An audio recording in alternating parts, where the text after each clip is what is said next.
जिसको नदर करे। असी बाणी च पढ़ने, नानक तिना बसंत कै जिन कर वस्या कंत, जिन कै कंत दस दिशा पुरी से ऐनस फिरे जलंत। बस इन्नी को गल याद रखियो, ओही वक्त चंगा है जिस वक्त मालक ते गुरु दी याद आवे। जिस वक्त प्रभु गुरु रब भुल जाए, चेते रखियो उदू मंदा दिन कोई हो ही नहीं सकता। सब तो माड़ा वेला होवे जदों साईं भुल जाए। इनू फिर थोड़ा जा सुनो। कई बारी समा माड़ा ऐसे हो जाता है, बंदा ढेंडी कला जाता है, शरीर खेद हुंदा है, कारोबार विच दिक्कत आउंदी है, पर उस समय भी प्रभु दी याद आवे, वो दुख भी सुख पासन लग पैंदा है। जे अत दा सुख होवे, परमात्मा दी याद विसर जाए, वो सुख भी दुख बन जाता है। इसे नू बाबा जी ने बाणी विच भी कहा, कहन लगे धनी विखोना पाट पटंबर भागे सेती जाले। प्रभु तो बिना रेशमी कपड़े भी अग दियां लपटां ने, पर जे वाहिगुरु जी याद आ जान ते सिर तो पैरां तक तन मिट्टी नाल भरिया होवे, वो मिट्टी दे कण भी शरीर नूं शोभा दिंदे ने। धनी विखोना पाट पटंबर भागे सेती जाले, धूड़ी विच लुडंदड़ी सोहा नानक तै सह नाले। फिर बेनती करांगा कि समय दी वंड जिहड़ी महाराज जी ने कीती, सोहला साहिब दी बाणी च असीं रोज ये बचन पढ़ने, असीं रोज पढ़ने, विसवे चसियां घड़ियां पैरां थित्ती वारी मां होवा, सूरज एको रुत अनेक, नानक करते के केते वेश। दास कई बारी बेनती करदा है, हुण ये सारी वक्त दी टाइम दी वंड है। विसवे चसियां घड़ियां पैरां, अख दा 15 वारी झमकना एक विसा बनता है। 15 विसे इकट्ठे होण एक चसा बनता है। 30 चसे इकट्ठे होण ते एक पल बनता है। 60 पल इकट्ठे होण ते एक घड़ी बनती है। 7.5 घड़ियां होण ते एक पैर बनता है। 8 पैर होण दिन ते रात बनता है। 7 दिन ते रातां इकट्ठे हो जाण ते 7 वार बनते ने।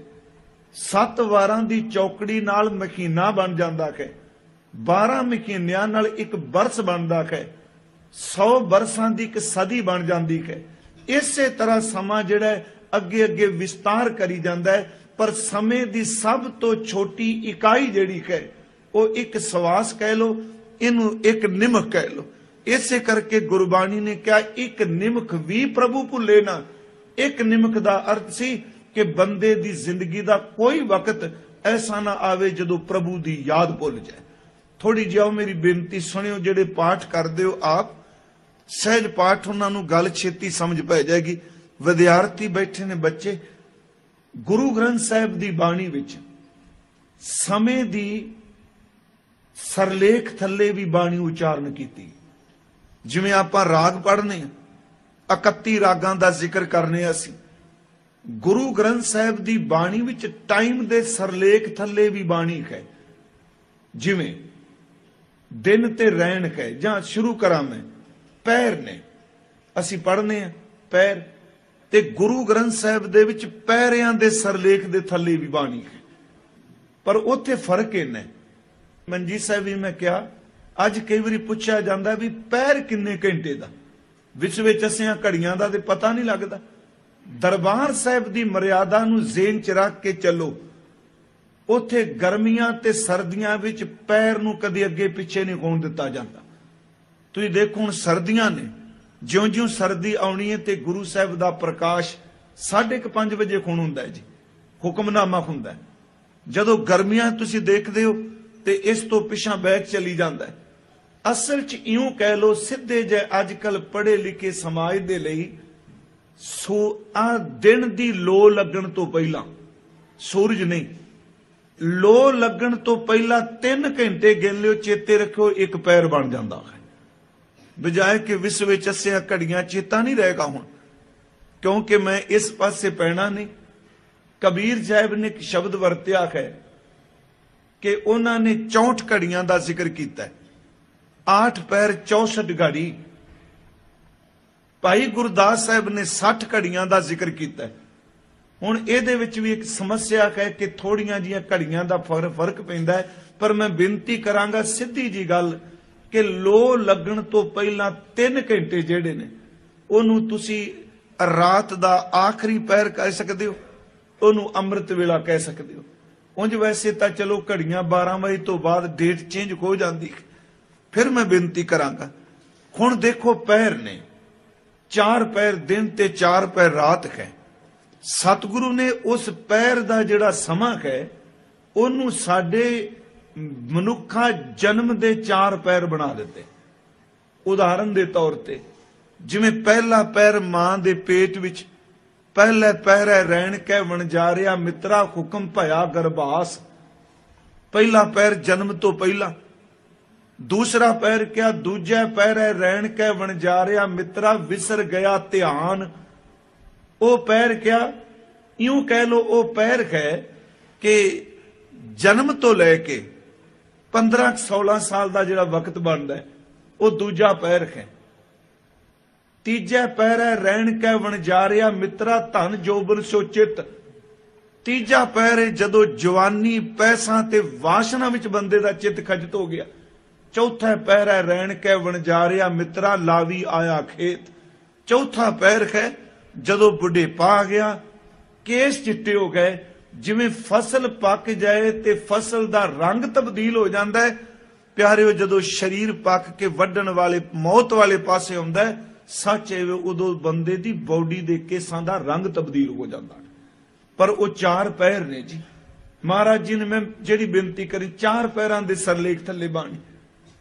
ਹੁਣ 8 ਪਹਿਰ ਇਕੱਠੇ ਹੋਣ ਤੇ ਦਿਨ ਤੇ ਰਾਤ ਬਣਦਾ। ਜਿਹੜੇ ਪਾਠ ਤੁਸੀਂ ਕਰਦੇ ਹੋ ਗੁਰੂ ਗ੍ਰੰਥ ਸਾਹਿਬ ਵਿੱਚ ਦਿਨ ਤੇ ਰਹਿਣ ਦੇ ਸਰਲੇਖ ਥੱਲੇ ਵੀ ਬਾਣੀ ਹੈ। ਦਿਨ ਰਹਿਣ ਸਰਲੇਖ ਹੁੰਦਾ, ਇਹਦਾ ਮਤਲਬ ਕਿ ਦਿਨ ਰਹਿਣ ਤੂੰ ਸਫਲ ਕਿਵੇਂ ਕਰਨਾ ਹੈ। ਗੁਰੂ ਗ੍ਰੰਥ ਸਾਹਿਬ ਵਿੱਚ 7 ਵਾਰ ਨੇ। ਇੱਕ ਤਾਂ 7 ਵਾਰ ਕਬੀਰ ਸਾਹਿਬ ਜੀ ਦੇ ਨੇ, ਇੱਕ 7 ਵਾਰ ਉਚਾਰਨ ਕੀਤੇ ਨੇ ਗੁਰੂ ਅਮਰਦਾਸ ਜੀ ਨੇ। ਚਲੋ ਉੱਥੇ ਸਰਲੇਖ ਵੀ ਵਾਰ 7 ਤੇ ਮੈਂ ਸ਼ਬਦ ਵਰਤ ਰਿਹਾ 7 ਵਾਰ। ਵਾਰ 7 ਨੇ। ਹਾਲਾਂਕਿ ਇਹਨਾਂ 7 ਵਾਰਾਂ ਵਿੱਚੋਂ ਤੁਸੀਂ ਹੈਰਾਨ ਹੋਵੋਗੇ ਕੋਈ ਵਾਰ ਪ੍ਰਮਾਤਮਾ ਦੇ ਨਾਂ ਦਾ ਹੈ ਹੀ ਨਹੀਂ। 7 ਵਾਰਾਂ ਚੋਂ ਕੋਈ ਵਾਰ ਪ੍ਰਮਾਤਮਾ ਦਾ ਨਾਮ ਦਾ ਨਹੀਂ। ਭਾਈ ਗੁਰਦਾਸ ਸਾਹਿਬ ਦੀ ਇੱਕ ਤੁਕ ਹੈ ਜੀ ਕਵਿਤ ਵਿੱਚ, ਉਹ ਕਹਿੰਦੇ ਨੇ ਆਦਿਤ ਔ ਸੋਮ ਭੂਮ ਬੁੱਧ ਹੂੰ ਬਰਸਪਤ ਸ਼ੁਕਰ ਸ਼ਨੀਚਰ ਸਾਤੋਂ ਬਾਰ ਬਾਟ ਦੀਨੇ ਹੈ थित पच लोक चार लोगन में लोकाचार एक एक अंकार को ना को दिन दिनों है।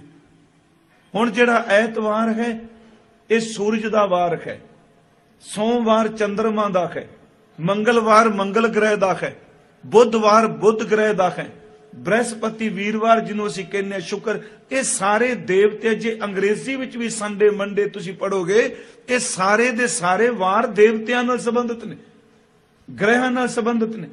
तुसीं ऐतवार तो लैके शनिचरवार तक कोई वार दसो जिस वार दा नाम लिया रब दी याद आउंदी होवे।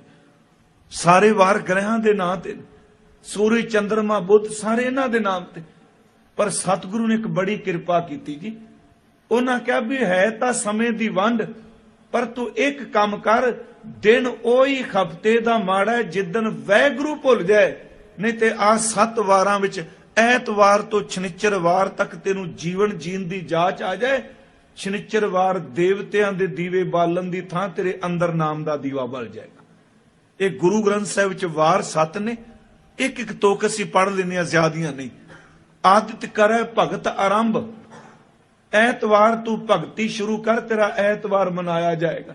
असीं कहने ने ऐतवार वाला दिन अज छुट्टी मनाने पे, पर गुरु ग्रंथ साहिब कहंदे ने छुट्टी ना मना, अज बंदगी दी शुरुआत कर, छुट्टी ना मना तू।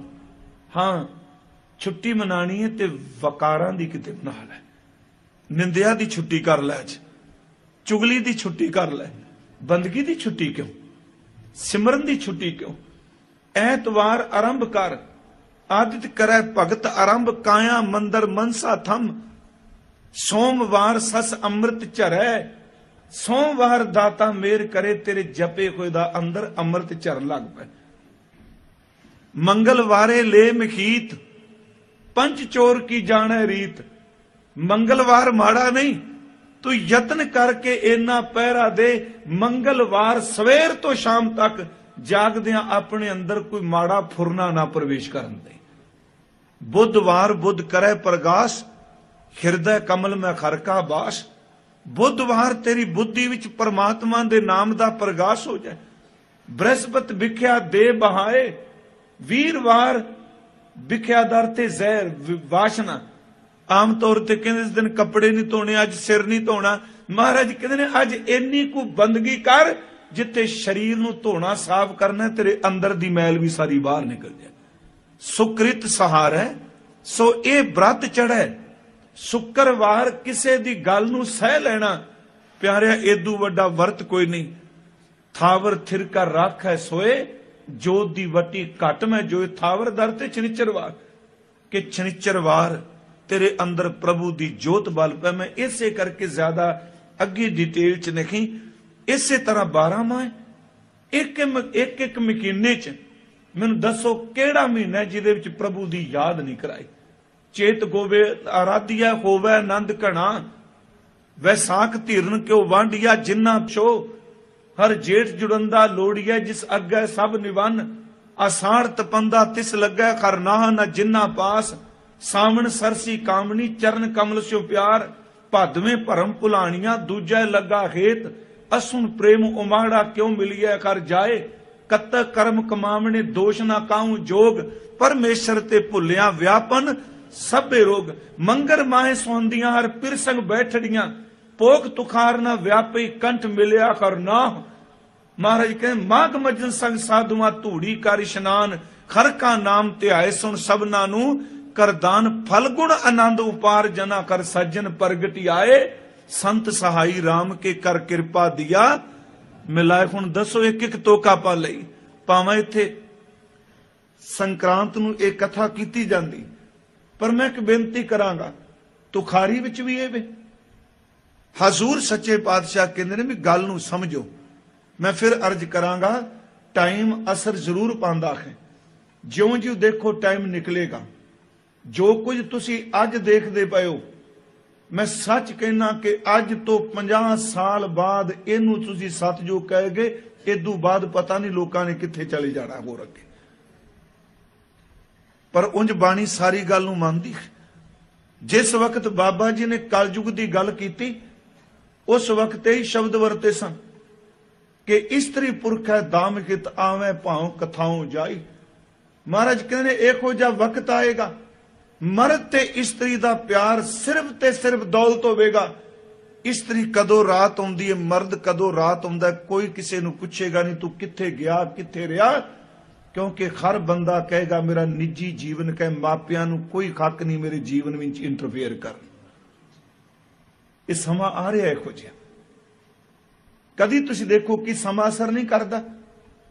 एक परिवार भी सारे जी हैं, एक थां ते सारे पैंदे, पर वक्त जदों आउंदा इहो जिहा। अज हर बच्चा जिहड़ा ओह कहंदा मेरी अपनी निजी जिंदगी है। इनू होर कलजू की कहोगे, मापियां नूं इन्ना हक नहीं कि अपनी धी अपने पुत्र दा फोन खोल के चेक कर सकन। चेते रखो वो लड़न तक चले जाते हैं। कि ये टाइम असर नहीं कर रहा। मैं तां बेनती की इनू अज दे परपेख विच लवो कि उदों लोकां दे सुभाਅ किहो जिहे सन। महाराज कहंदे ने सतयुग दा समा सी, क्योंकि इहदे अर्थ अगले श्लोक दे तां होणगे जे पिछले नूं समझांगे। नानक मेर शरीर का एक रथ एक रथवा। हुण मैं अर्थ कर लगा इस दे ते महाराज कहंदे ने सब तो श्रोमणी शरीर मनुखा शरीर एक रथ है। शरीर इनू चलाण वाले फुरनियां दा रथ रथवाई है। हर युग विच रथ बदल रहा है। जदों सतयुग दा समा सी, महाराज कहंदे ने उदों शरीर कोल संतोख दे फुरने सन। सतयुग रथ संतोख का, बंदा तृप्त सी, कल्पदा नहीं सी, थोड़ी जी खा के भी सबर च जींदा हुंदा सी। ओदा मकसद सी धर्म नूं कमाना। सतयुग रथ संतोख का, धर्म अगे रथवा हो। ओनू खिंचण वाला जिहड़ा रथवाई सी ओ धर्म सी। भाई साहब कहते ने कि सतयुग विच लोग सुक्की रोटी खा के भी रब दा शुक्र करी जांदे सन। हुण तुसीं देखो आ समा आ गया किन्ने पकवान बंदा खांदा खा के फिर भी रब नूं चेते नहीं करदा। हजूर कहंदे संतोख दा रथ सी, शरीर सबर संतोख सी, धर्म नूं खिच्चण वाला रथवाई सी, धर्मी सन लोग। महाराज कहंदे त्रेता जुग आया, उस वक्त रथ जेड़ा है वो जत दा बन गया। क्यों जत दा बनया? महाराज कहंदे जोर अगे रथवाओ। जोर दा अर्थ कीता सी सूरम गति बहादरी। जे बंदे ने सूरमा बनना है ओनू जति सती होना जरूरी सी। लोकां दा इक्को ध्यान गया भी बहादुर किवें बनना है। अपने उस शरीर ते काबू पान लग पे, इंद्रियां ते काबू पान लग पे। महाराज कहंदे सूरमे रण मैदान विच उतरन वाले पैदा होए। उस वक्त जत दा रथ सी ते जेड़ा अगे रथवाई सी ओ सी सूरम गति जोर। उस तो बाद दुआपर दा समा आया, लोकी तप कर लग पे, शरीर दी साधना कर लग पे। महाराज कहंदे ने उदों तप दा रथ बन गया। अगे सत अगे रथवाओ किते। सत दा अर्थ आद सच नहीं, इत्थे सत दा अर्थ है दान पुन आद कर्म। उस वक्त तप ते दान पुन उत्ते जोर दिता जा रहा है। ते महाराज कहंदे ने हुण कलयुग दा वक्त आ गया, अग दा रथ बन गया, इनू खिच्चण वाला कूड़ हो गया, झूठ वरदा है। सतगुरु ने हुण ये चार युगां दा उंज बेनती करांगा। गुरबाणी जब तुसीं पढ़दे हो सतयुग सत, तेता जगी जगी, द्वापर पूजा चार, तीनों जुग तीनों दृढ़े, कल केवल नाम आधार। कलयुग नाम है की वडियाई भाई गुरदास साहब कहंदे कि कलयुग दे विच केवल परमात्मा दे नाम दी वडियाई है। अब कल्लू आयो रे एक नाम भव भव। सतयुग त्रेता द्वापर बनी है, कलयुग उत्तम जुगा माहे। ये गुरु ग्रंथ साहब दी बचन। महाराज कहंदे सतयुग त्रेता द्वापर है, पर कलयुग नूं सारे युगां तो उत्तम कहो। हुण मन च आवेगा भी एक पासे कह रहे हो कि कलयुग रथ अगन का, कूड़ अगे रथवाओ, ते हुण तुसीं कह रहे हो कि सारे युगां तो कलयुग उत्ता। कहन लगे इत्थे बंदे नूं फल भुगतदियां टाइम नहीं लगदा। ऐ कर करे सो ऐ कर पाए, कोई ना पकड़िया किसी थाएं। कहंदे कलयुग तैं हो जा, इधर बीजो ते सवेरे वड्डो। जो मैं अज बीजना पिया किसे लिए चेते रखो, कल नूं मैनूं वड्डना पएगा। जे मैं किसी का बुरा कर रहा तो मैनूं तैयार रहना पैना कि मेरे पल्ले भी चंगियाई नहीं पैनी। कलयुग तैं हो जा समा आ गया। इसे करके सतगुरु ने अज जदों अगे जिक्र किया, हुण याद रखियो जुगां दे नाल ही अगले श्लोक की व्याख्या होगी। महाराज कहते साम महला पहला, शाम कहे सितंबर स्वामी, सच में आछै साच रहे। ਇਹਦੇ ਵਿੱਚ ਸਤਿਯੁਗ ਦਾ ਜ਼ਿਕਰ ਨਹੀਂ, ਇਹਦੇ ਵਿੱਚ ਸਿਰਫ ਇੱਕ ਗ੍ਰੰਥ ਦਾ ਜ਼ਿਕਰ ਹੈ ਤੇ ਦੂਜਾ ਪਰਮਾਤਮਾ ਦੇ ਉਸ ਵਕਤ ਦਾ ਨਾਮ ਜੋ ਲਿਆ ਜਾਂਦਾ ਹੈ ਉਹਦਾ ਜ਼ਿਕਰ ਹੈ। ਚਾਰ ਵੇਦਾਂ ਦੇ ਵਿੱਚੋਂ ਮੈਂ ਅਰਜ਼ ਕੀਤੀ, ਸਭ ਤੋਂ ਪਹਿਲਾਂ ਰਿਗ ਵੇਦ, ਜੁਜਰ ਵੇਦ, ਸ਼ਾਮ ਵੇਦ ਤੇ ਅਖੀਰ ਵਾਲਾ ਅਥਰਵਣ ਵੇਦ ਹੈ। ਇੱਥੇ ਸਤਿਗੁਰੂ ਨੇ ਸ਼ਬਦ ਵਰਤੇ ਹੈ ਰਿਗ ਵੇਦ ਨਹੀਂ ਪਹਿਲਾਂ ਲਿਆ। ਥੋੜਾ ਜਿਹਾ ਇੱਕ ਇਹ ਗੱਲ ਸਮਝੀਏ, ਵੇਦ ਦਾ ਅਰਥ ਕੀ ਹੈ।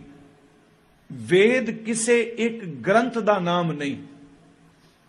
सुनियो, आप कहांगे जी वेद आप कहते रहे, असल च वेद का अर्थ ग्रंथ नहीं जे।